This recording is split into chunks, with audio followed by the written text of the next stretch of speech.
No, no, evita. ¡Ah! ¡Ah! ¡Ah! ¡Ay, ay! ¡Ah! Detido un veciño de Cambados que esta mañá tentou entrar pola forza no colexio de Corbillón. O individuo enfrontouse á policía local. Un dos axentes resultou ferido cunha perna rota cando intentou impedir o acceso deste individuo. Que tal, saúdos? O varón foi detido por atentado á autoridade. De contado falamos disto e tamén dos ocupas que volveron ao edificio das Avesadas de Ribeira. A Policía Nacional interviu logo de que dúas persoas accederan de xeito ilegal ao inmoble a pesar de que fora tapiado. Tras a súa detención, estes dous individuos foron postos a disposición xudicial. Dende a policía non descartan novos intentos de ocupación deste edificio. Despois de 25 anos, a Casa do Concello de Pontevedra volveu a coller hoxe o pleno da corporación, logo da rehabilitación do edificio. Antes dese pleno, houbo momento para unha foto de familia da actual corporación. A sesión arrancou coa lectura dun manifesto polo 25N e un dos puntos máis destacados tivo que ver co lixo. O PP quedou só na súa proposta de derrogar a implantación obrigatoria da taxa de residuos. Multitudinario xantar de Nadal do PP de Meaño. Na cita reuníronse máis de 900 comensais no pabillón de Xil. Presidida polo alcalde, a comida contou tamén cos líderes do PP galego Alfonso Rueda e dos populares pontevedreses Luis López. O rexedor Carlos Vieitez salientou a importancia deste tipo de encontros para reforzar a unidade da formación. Na Pobra propoñen un Nadal con obradoiros feitos coas nosas mans. Feito coas túas mans é o nome desta actividade que inclúe 5 obradoiros de artesanía. Entre as propostas ofrécense cursos de cestería, macramé, cerámica, madeira e xabróns. A boa experiencia destes obradoiros durante o verán levou o Concello a retomar este programa agora con temática de Nadal. En Noia acolle este vindeiro sábado o segundo trofeo Vila de Noia de patinaxe. A competición vaise a desenvolver no pabillón municipal Agustín Mourís. Prevese unha participación dun 100 de patinadores. Pois con todo isto comezamos. Están vendo as novas do día en Canal Rías Baixas.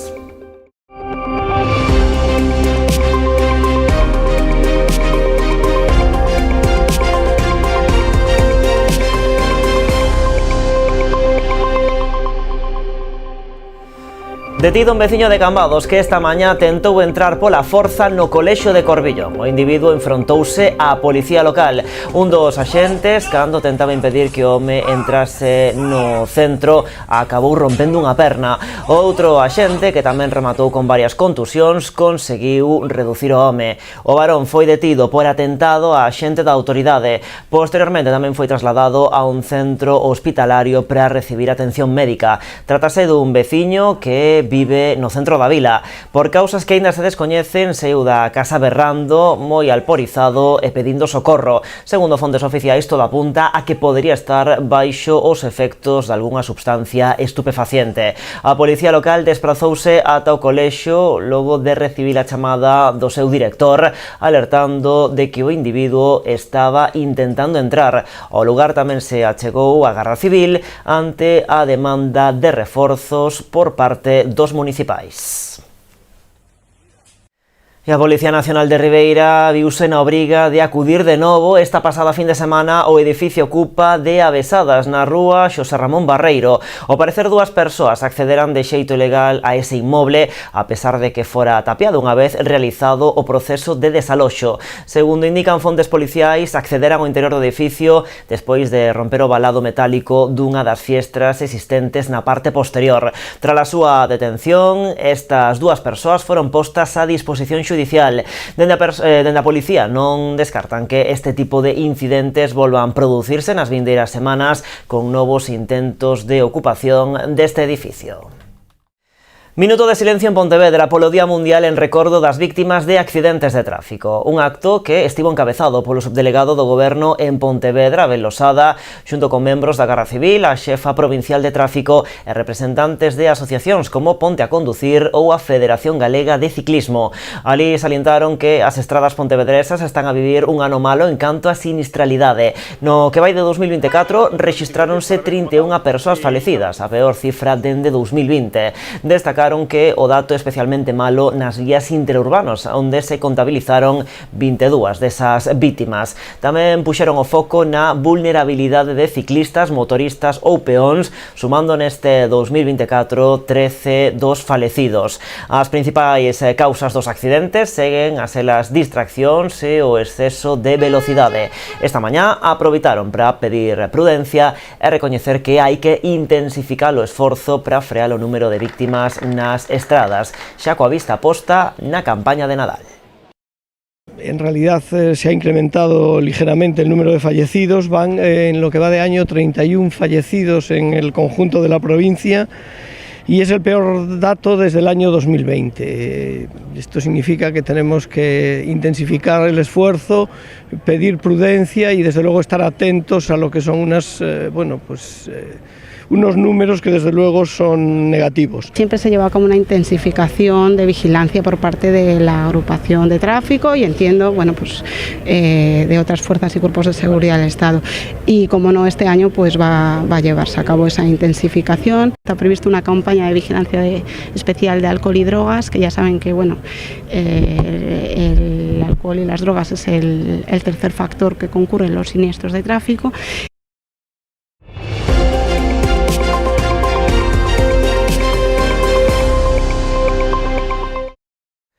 Noia xa dispón de orzamentos. Este pasado venres, ás 12 da noite, cumpríase o prazo establecido para a presentación da moción de censura contra o actual bipartito. Como era de prever, non se presentou ningunha candidatura alternativa, polo que automáticamente quedaron aprobados os presupostos para este ano 2024, o ir vinculados á propia moción de censura. O orzamento ascende a 14,4 millóns de euros, o máis elevado da historia do Concello. Dende o equipo de goberno seguen insistindo en que se trata do mellor orzamento do que Noia pode dispor neste momento, que permitirá facer fronte ás débedas mantidas con provedores, a gasto corrente e tamén o financiamento de diferentes investimentos realizados nestes meses. Despois de 25 anos, a Casa do Concello de Pontevedra volveu a acoller hoxe o pleno da corporación. Foi a sesión ordinaria correspondente ao mes de novembro que tivo lugar xa na remodelada Casa Consistorial e non no Teatro Principal, onde se viñan celebrando nos últimos anos. Antes do pleno, houve un momento para unha foto de familia da actual corporación como lembranza desta reapertura da Casa do Concello. Polo demais, a sesión arrancou coa lectura dun manifesto polo 25N, o Día para a Eliminación da violencia sobre a muller. Un dos puntos máis destacados do día tivo que ver co lixo. Os populares propuxeron derrogar a implantación obrigatoria da taxa de residuos, pero quedaron sós. BNG e PSDG votaron en contra desta moción presentada polo PP. O voceiro popular culpou a Pedro Sánchez da aprobación unilateral da nova lei, unhas declaracións que levaron o voceiro do PSDG a comparar a, dixo, desinformación de Domínguez coas do coñecido presentador Iker Jiménez. Dende o goberno local defenderon que a taxa suporá un reaxuste a prol da eliminación de injustizas. Esta ley va a desincentivar el reciclaje, la separación de recogida de basuras y las inversiones de los propios ayuntamientos, pues estas inversiones van a tener por ley que estar repercutidas en el recibo. Por lo tanto, cada alcalde que quiera hacer una inversión en el tema de basuras va a provocar una subida en el recibo, lo que muchas veces hará que, por un simple posicionamiento político, no vayan a hacerse estas inversiones. Despois de toda esta exposición que vostede acaba de facer do malísima que é esta nova lei, esta lei aprobada polas Cortes Xerais, a pregunta é: por que vostedes non votaron en contra desta lei no Congreso dos Deputados e no Senado? Por que a senadora Pepa Pardo, que é concelleira desta corporación municipal, non votou e o seu grupo parlamentario no Senado non votou esta tramitación en contra no Senado? Por que? Eliminar unha serie de injustizas que todo o mundo pode entender. A quen lle colle na cabeza que unha industria, por exemplo, que teña 8 traballadores paga igual que unha industria que teña 400 traballadores? Pois é o que está sucedendo agora. A quen se lle pode entrar na cabeza que un hostal, por exemplo, que teña 5 cuartos, que os hai, paga igual que un que teña 90 ou 120? Que un restaurante que teña 3 mesas paga igual que un que teña 100 mesas, que é o que está pasando agora. Iso é o que vai consistir, é un reaxuste dese tipo. Dixémolo por activa e por pasiva, dicémolo a Comisión, non o queren creer, entón invéntanse unha película que pouco ou nada ten que ver coa realidade. Bueno, pois a Casa do Concello acolle xa esta mañá esa sesión plenaria, pero a súa inauguración producíase o pasado venres nun acto no que, ademais do actual alcalde, asistiron os outros 2 rexedores vivos da democracia. Tamén un cento de concelleiros das distintas corporacións. Na reapertura do consistorio, Miguel Anxo Fernández Lores aproveitou para reivindicar a figura dos políticos como servidores públicos.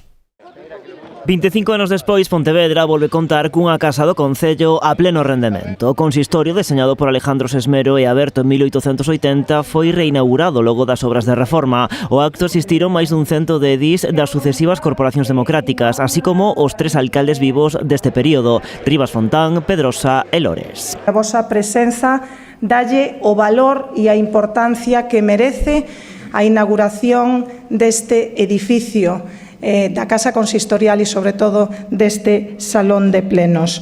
O actual alcalde aproveitou o acto para reivindicar o traballo feito por todos os presentes a prol do servizo público. Todas e todos os aquí presentes dedicamos parte das nosas vidas a unha función tan importante e tan noble como é a do servizo público, o servizo ao Concello de Pontevedra.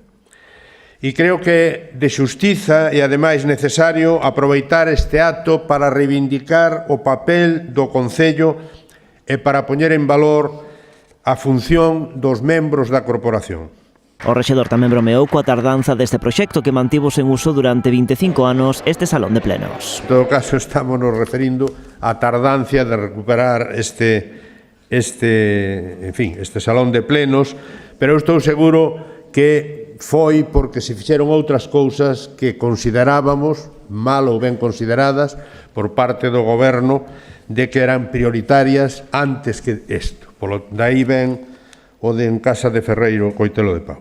Unha chiscadela que tamén se sumou no seu discurso ao seu antecesor no cargo, que fora alcalde entre 1995 e 1999, Juan Luis Pedrosa.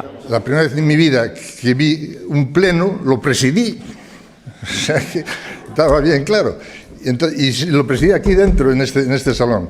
Y el último pleno que presidí también lo presidí en este salón. Y luego ya vino el alcalde Lores y se lo quiso llevar a otro sitio. Yo creo que el alcalde Lores quería que viniese más gente a los plenos a armar más barullo.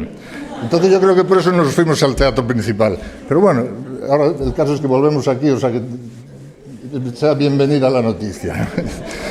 Pedrosa tivo tamén unha lembranza para todos os funcionarios e servidores que pasaron por este concello. Na mesma liña, o primeiro alcalde da democracia, Rivas Fontán, que tivo tamén palabras de recordo pros que xa non están. Quero facer un recordo moi emocionado a moitos dos compañeiros que xa nos deixaron, fallando moitos, bastantes máis dos necesarios, que desde a primeira corporación quedaron atrás e que tamén foron pezas fundamentales para chegar a onde estamos hoxe aquí. O acto tamén estaban convidados, aínda que non asistiron, o presidente da Xunta Alfonso Rueda e o expresidente do Goberno Mariano Rajoy, por ter sido tamén concelleiros en Pontevedra. A reapertura do consistorio rematou co himno galego e unha foto de familia. Noia presenta a programación do Día Internacional contra a Violencia de Xénero, o 25N. Logo da publicidade, afondamos nos detalles.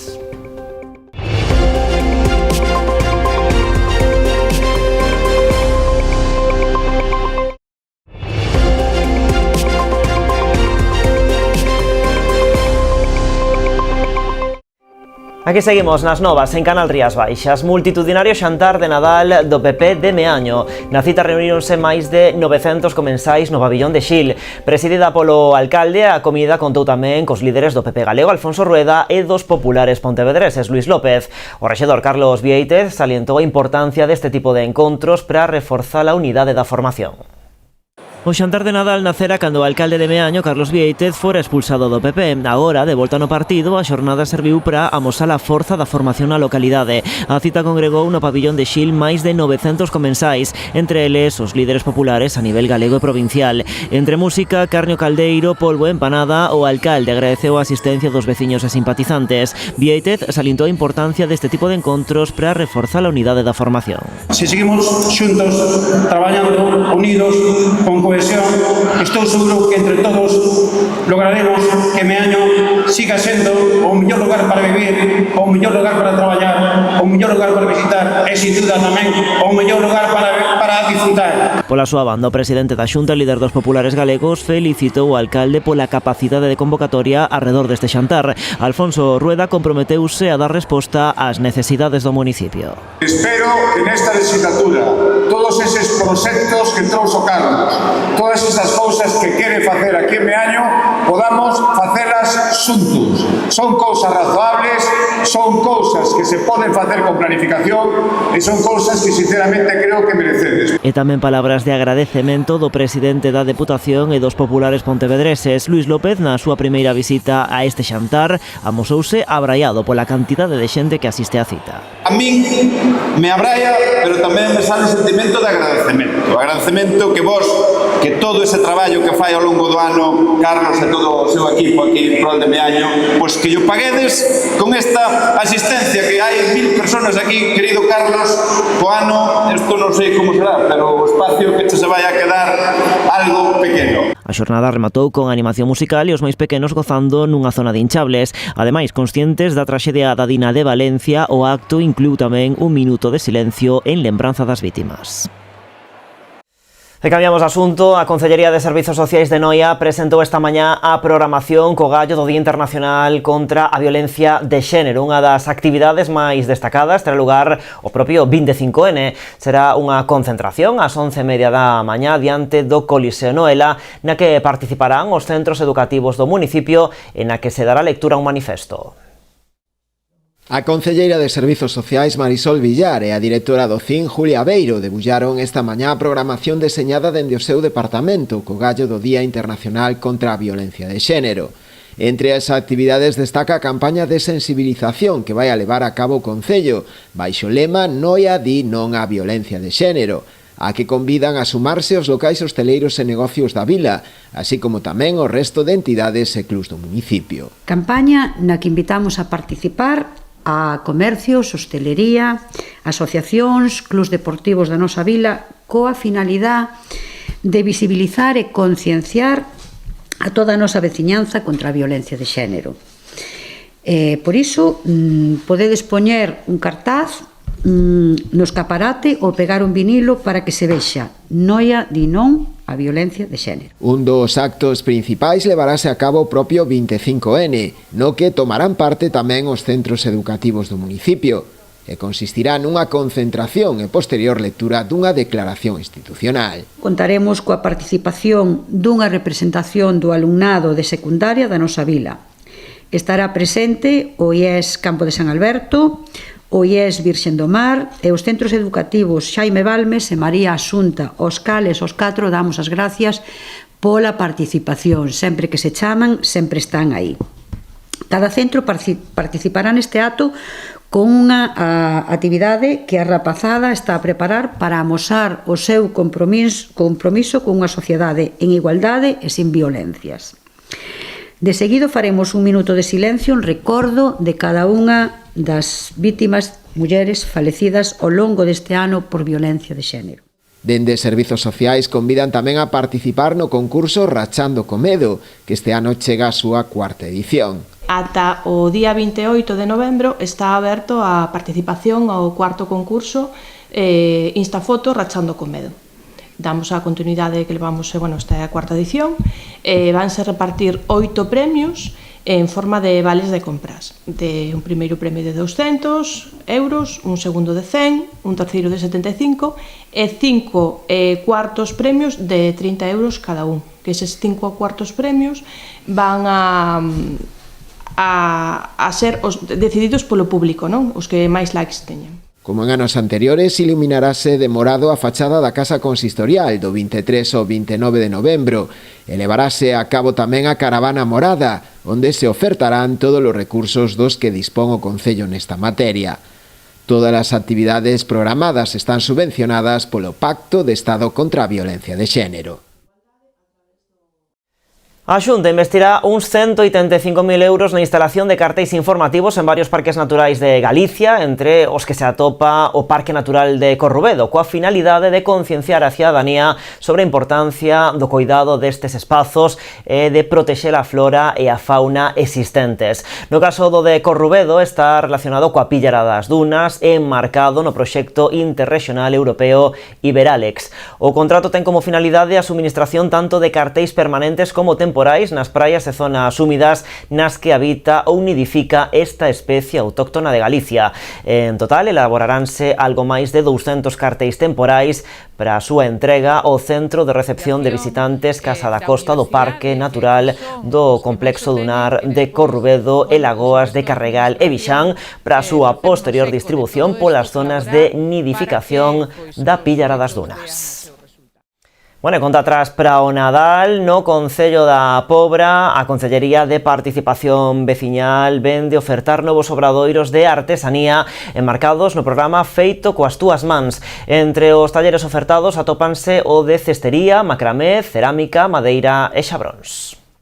A boa experiencia dos obradoiros levados a cabo durante o verán foi unha das razóns que levou a Concellería de Participación Veciñal a volver a ofertalos, esta vez enfocados na temática de Nadal. Serán en total 5 talleres, entre os que se atopan cestería, macramé, cerámica, madeira e xabóns, que se desenvolverán ata a primeira quincena de decembro. Como siga habendo demanda, pois nos pareceu unha boa actividade pechar un pouco que ese ano, pechar a actividade feito coas túas mans, con obradoiros xa enfocados o que na época de Nadal. Entón, a partir do 25 de novembro e ata o 12 de decembro, imos realizar aquí na Casa Mariñeira, pois 4 obradoiros con artesáns.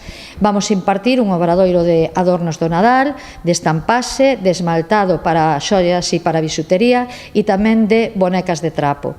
Decir que todos estes obradoiros pois os fixemos ou os facemos en colaboración con Artesanía de Galicia, porque utilizamos o que esta entidade para captar artesáns de todo o país, porque un dos obxectivos que queremos con este tipo de actividades é non tanto aprendernos a facer cousas, senón dar a coñecer toda a actividade desas persoas que están recuperando ao longo de todo o noso país tanto profesións tradicionais como a elaboración de calquer tipo de cousas que pois se iban perdendo. As prazas son limitadas, polo que é necesaria a inscripción previa a través do enderezo electrónico obradoirosnapobra@gmail.com a partir de mañá martes 19 de novembro. As persoas interesadas só poderán apuntarse a un dos obradoiros, indicando cal é a súa preferencia. Aínda así, en caso de apuntarse a varios, quedarase en lista de agarda nos restantes e de haber vacantes cubrirase por orde de reserva.